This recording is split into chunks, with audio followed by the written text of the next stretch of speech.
गजब का पान लगाया है, खाओ और जन्नत की सैर करो। बहुत शुक्रिया खलील भाई। अस्सलाम वालेकुम खलील भाई। वालेकुम सलाम। खुदा बख्श। कैसे आ रहा? मुझे हुक्म करते मैं आ जाता। बस खलील भाई, सरदार साहब का हुक्म था इसलिए मुझे आना पड़ा। ये तो हमारी खुशकिस्मती है। बताइए हमारे लिए क्या हुक्म है? सरदार साहब का हुक्म था 1 किलो चूना ले आओ, वो ही लेने आया हूँ। 1 किलो चूना अभी दे देता हूँ। सरदार साहब का हुक्म है। क्या नाम है तुम्हारे सरदार का? जी, मैं सरदार शमशेर खान के पास काम करता हूँ। तुम्हारे सरदार ने इतना चूना क्यों मंगवाया है? ये तो सरदार ही जाने, उन्होंने हुक्म किया, मैं लेने आ गया। कुछ तो गड़बड़ है। तुम सरदार के पास क्या काम करते हो? वैसे तो सरदार के पास बहुत नौकर चाकर हैं, मैं उनका खास मुलाजिम हूँ, उनको पान बना के खिलाता हूँ। समझ गया। मेरा मशवरा है तुम 1 किलो चूना नहीं 1 किलो दही लेकर जाओ। ये क्या बोल रहे हैं आप? सरदार ने चूना ही कहा है तो मैं दही क्यों लेके जाऊं?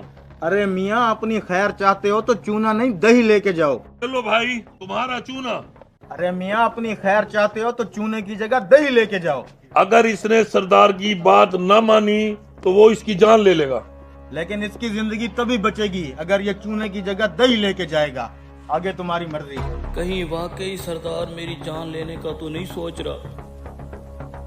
अरे भाई, तुमने उसको चूने की जगह दही ले जाने का क्यों कहा? राज की बात है खलील भाई, आप एक पान लगाओ।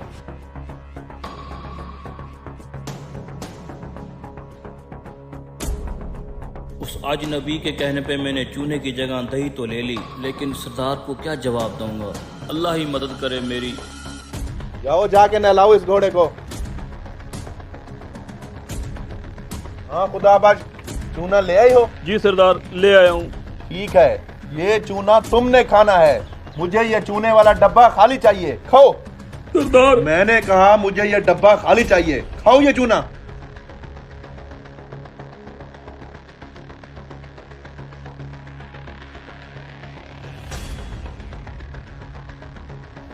खा लिया सरदार।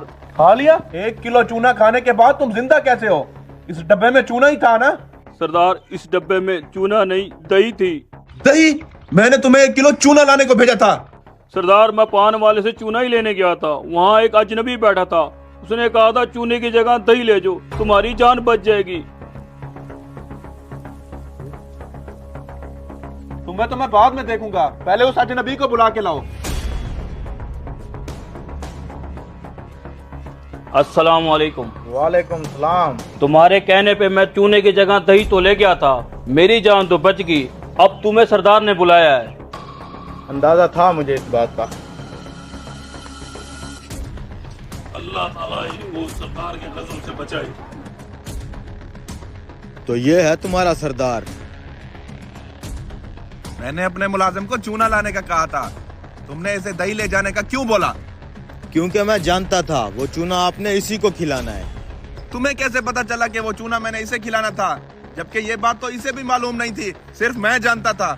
जब इसने पान वाले से 1 किलो चूना मांगा तभी मुझे शक हो गया था कि पान बनाने के लिए 1 किलो चूना तो कोई भी नहीं मंगवाता। फिर मैंने इससे पूछा कि तुम सरदार के पास क्या काम करते हो, तो इसने मुझे बताया कि ये आपका खास मुलाजिम है जो आपको पान बना के खिलाता है। तब मैं समझ गया कि आज सुबह जो इसने आपको पान खिलाया होगा उसमें चूना ज्यादा लग गया होगा।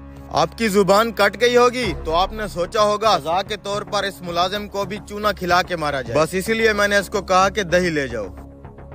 मानना पड़ेगा यार, गजब के ज़हीन इंसान हो तुम। यहाँ बैठो, मैं तुम्हारी जहानत पे तुम्हें इनाम देना चाहता हूँ। मांगो, क्या मांगते हो? मुझे कुछ नहीं चाहिए सरदार, बस मेरी एक नसीहत याद रखना।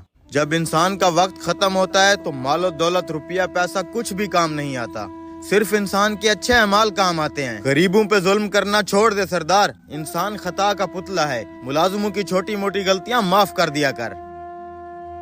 मैंने दौलत के नशे में चूर होकर गरीबों पर बड़े जुल्म किए हैं। पता नहीं क्यों मैं ये बात भूल गया था कि मैंने भी मरना है। हमसे कई बड़े बड़े तानाशाहों को मट्टी खा गई है। अल्लाह हमारी गलतियों को माफ करे।